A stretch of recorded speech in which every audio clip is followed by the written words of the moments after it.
Hey guys, and welcome to the Working Money Channel. So the market cap, guys, holding steadily at about 272.9 billion. It has been up over the last few months by about 10 billion or so. Bitcoin dominance at 62.3. So we're seeing Bitcoin dominance slowly go down as some alts are gaining momentum. Right now, Bitcoin's trading at 92.26, Ethereum at 239. And XRP at 0.198, so just shy of 20 cents. Some big gainers in the space, Cardano, and in the number 6 position, we've got Chainlink in the number 8 position. And, I think this list is going to get shaken up quite a bit in the next rally, whether we see an altcoin rally first and then a general cryptocurrency rally. VeChain in the 19th spot. I remember only a few weeks ago it was in the high 20s. So this is where we're at today, and the market, Bitcoin still not really making any big moves.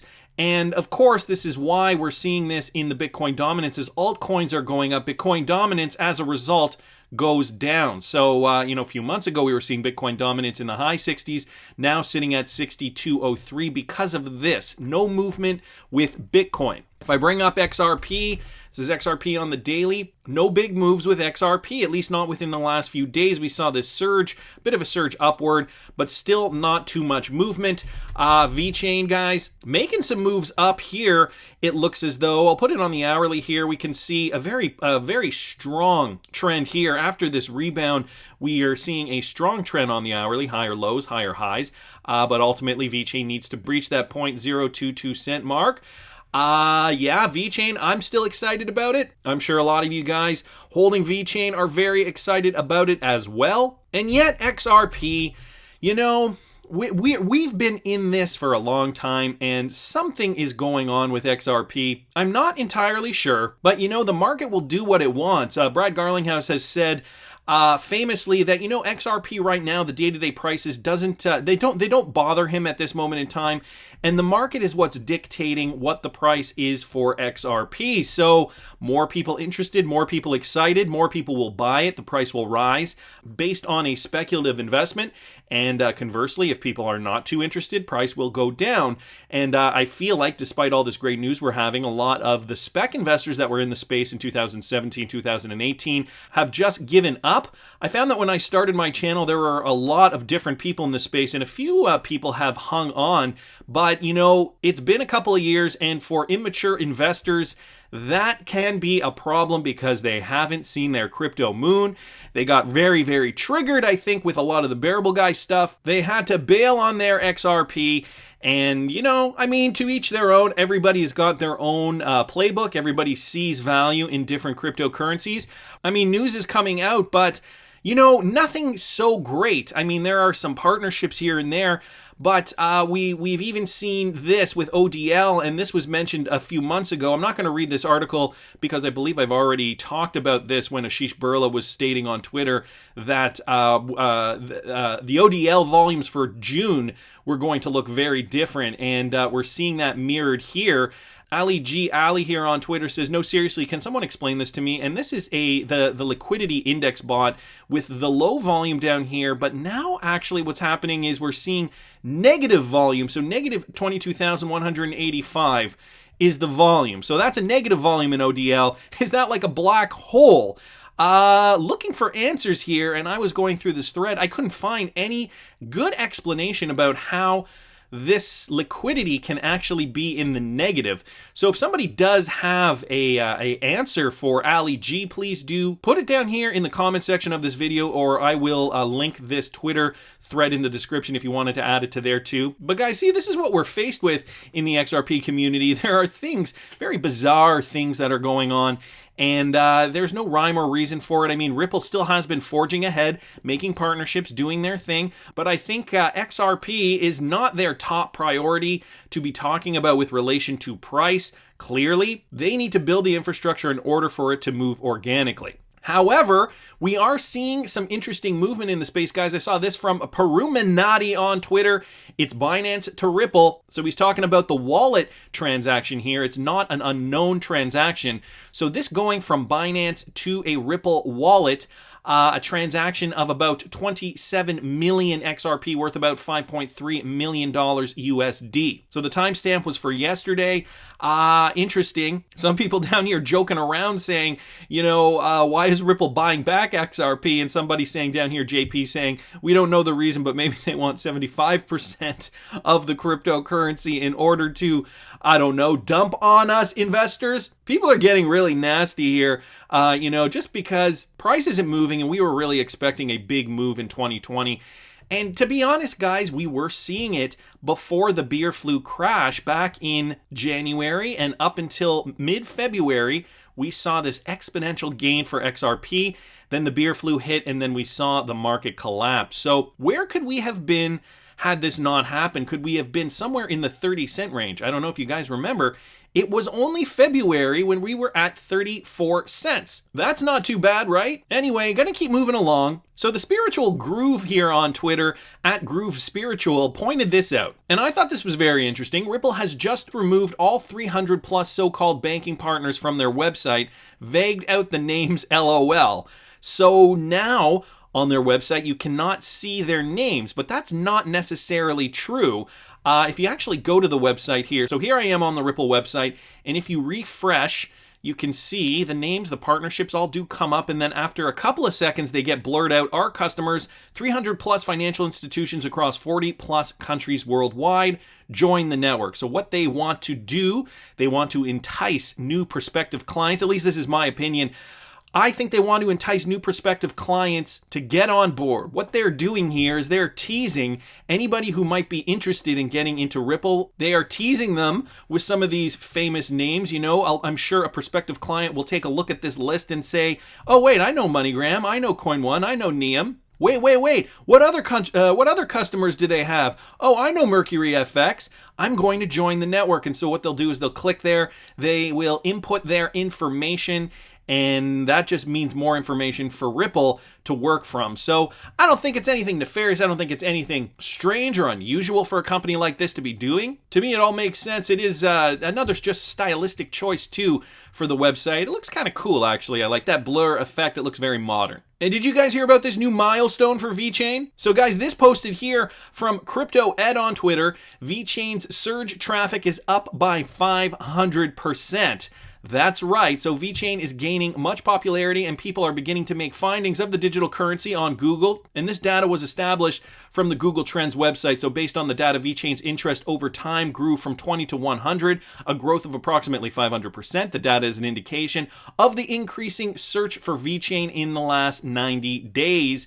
So of course, when the price rises like crazy, you're going to get an uptick of people looking into said cryptocurrency. That just goes without saying. But this is good because it'll get more people looking into said cryptocurrency and perhaps maybe investing in it, pushing the price higher. For those of you guys already invested in VeChain, that is great. I still think there is going to be a correction, but for the cryptocurrency at the moment, this is amazing news. Nothing is behind this other than the fact that during the beer flu pandemic, VeChain innovated and partnered with different firms. The blockchain company launched a partnership with iDante, applications geared towards reducing hardship during this period. Two other applications with eHCert and eNew Health Life have been deployed by Cyprus-based Mediterranean Hospital. So VeChain really pumping out the partnerships and really working towards putting a lot of this bureaucratic paper pushing on the blockchain. We know they also work with supply chain. Some of their partnerships include PwC, Deloitte, and BMW.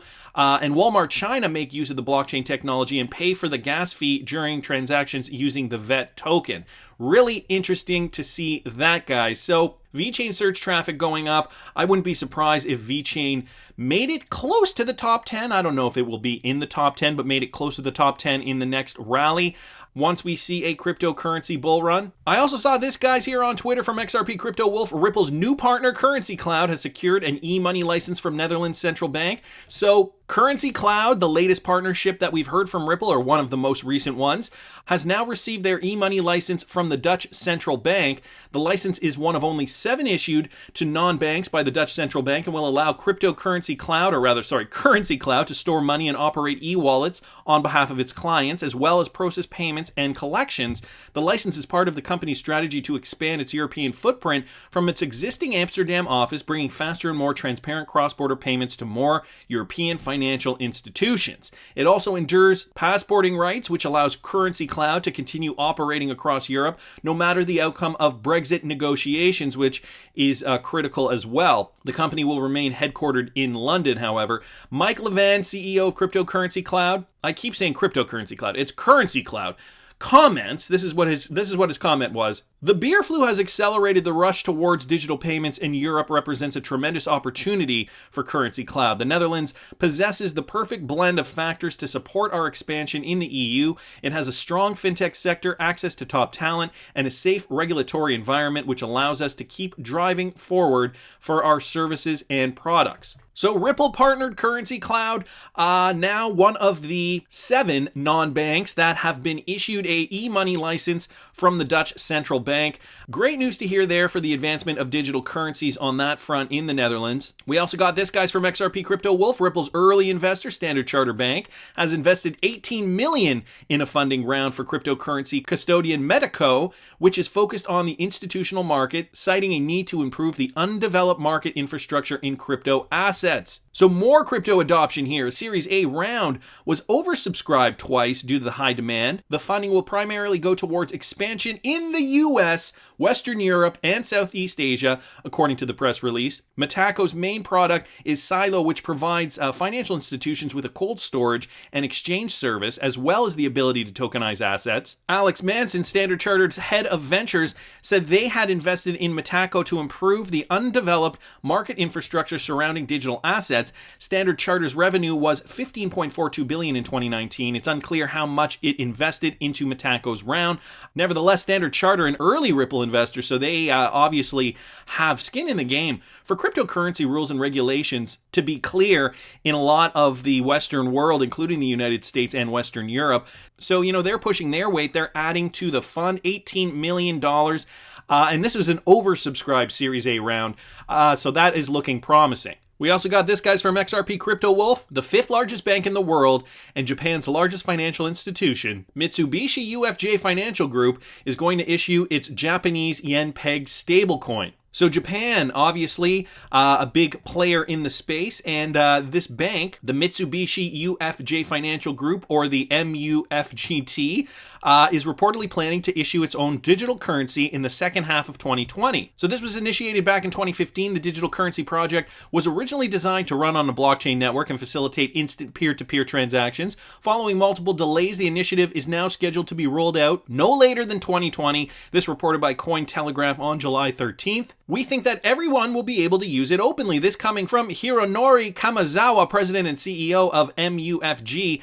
He announced the new plan on Monday to local news agencies. As part of the upcoming launch, MUFG is reportedly planning to launch mobile retail payments powered by the digital currency in collaboration with its partner, the Recruit Group. And so this, again, a blockchain-based stablecoin pegged 1-to-1 to the yen. Since the project was first initiated about 5 years ago, the rollout of the MUFG token has been delayed several times. The bank has reportedly been trying to launch the token through both 2018 and 2019. MUFG is the largest financial company in Japan. It was prospectively set to become the first Japanese bank to issue a digital currency. And now, guys, they're up against China, obviously at the forefront, looking to release that digital yuan. Guys, the globe is going digital. It'll only be a matter of time before we see a USD CBDC authorized by the Fed. This is going to be the way finance will evolve in the future because, this pandemic really has taken a toll on a lot of people, a lot of industry, and to be quite frank and honest with you, I do not think we are going back to the normal we once knew, especially within global trade, within finance, within commerce, around the world with other countries. A lot of people are saying that, this pandemic, this beer flu is going to be with us, at least until we can find some kind of measure to eradicate it. However, in the meantime, it's just going to be floating around the earth. And so, people are worried. People are taking more precautions now. In some countries, it's mandatory to wear masks inside. And, we're seeing numbers going down in some countries, in other countries, not so much. Nevertheless, the point I'm trying to make here is that this is going to look like a new world once everything goes back to quote-unquote normal. It won't feel like normal for a lot of us, but, for new generations who are still young enough not to really know any different, or who this might not affect as much, this is going to be the new normal going forward. And so I'm going to talk a little bit about this new economy. Fees. The world's banking cartel will gather $18 billion in fees for facilitating the settlement for small business paycheck protection program relief loans leveraged during the beer flu pandemic. This just an article here from Michael at Val5Links on Twitter posted this. And essentially, out of the $640 billion in PPP relief loans stemmed from the CARES Act, apparently $18 billion of those dollars went to standard processing fees. If we did it through a public institution, there would be more than $140 billion left. So yes, they pocketed $18 billion for transactional fees. Guys, there is a problem with this. We cannot live in a world where these institutions are deciding, I'm taking $18 billion just to do this job, just to process this fee. Especially not when we have the technology all ready to move. RippleNet using XRP to source that liquidity. This little meme here with a couple of school children actually sum it up pretty well. You've never played banking? It's easy. First you give me the ball, then I charge you every time you want to play with the ball. I'll also charge you if you want to give the ball to someone else, and a small monthly fee for holding on to your ball. That is basically banking in a nutshell. Sounds pretty corrupt when you liken it to a couple of school children playing with a ball, doesn't it? So $18 billion in fees, this can be easily averted by using technology that already exists, like RippleNet, sourcing XRP for ODL.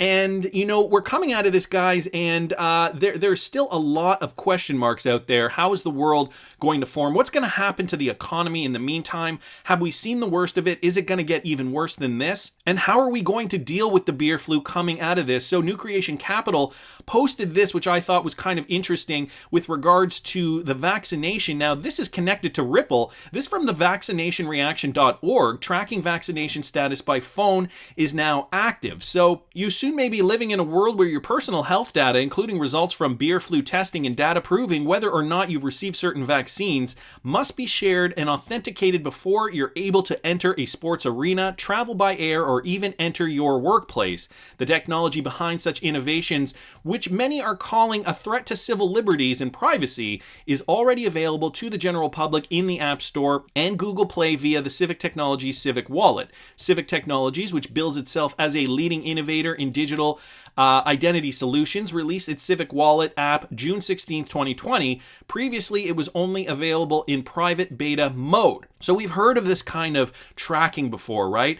Now that the beer flu has run rampant, and now that it is infecting more people and overwhelming certain hospitals around the world, there are going to be measures put in place in order for people to, well, just like they said here, authenticate your records before you enter a sports arena, travel by air, or even enter your own workplace. So in addition to offering a way for users to send and receive digital currency, including Bitcoin, Ethereum, CVC, and USDC, which are US dollars converted to assets on the Ethereum blockchain, Civic Wallet will also offer proof of health verifications via its so-called health key. So they're talking about data, your health data being placed on your phone so that when you go out in public, authorities can check it by scanning a QR code or however the technology is going to work. Here's the scary part. The app had more than 100,000 people signed up on its waiting list, and more than 12,000 downloads occurred on the first day of its launch. Circle Medical's founder and CEO told Forbes, "I think with the beer flu, there is a real need on part of the employer